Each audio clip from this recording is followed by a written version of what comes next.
Hey everybody, Aaron Zamzow from firerescuefitness.com. I'm here to give you a Wellness Wednesday fitness tip. Today I wanted to talk a little bit more about strength training and how we can make certain strength training exercises more functional for what we do on the fire and rescue scene.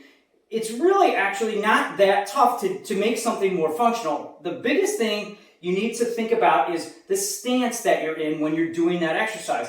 For example, I get a lot of questions on how to improve upper body strength, and what most people will do is they'll do a seated shoulder press to try to improve shoulder and upper body strength.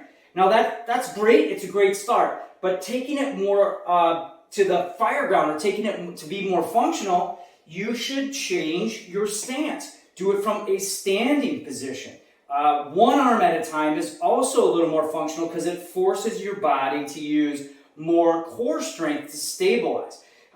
For instance, if I have two here and I'm standing parallel, I press up, okay? Now that simulates lifting a ladder, so that's one great way to do it. Then, why not add, even some steps in there, which is what we do on the fireground. Same thing with, let's say, a rowing motion for advancing hose line. A lot of times people will put their knee up on the bench and do that simulated row movement. If you change your stance here and pull from a position where you're having to use your legs and stabilize through your back and core, that forces you to use a lot of those muscles that we need and require when we're advancing hose line on the fireground.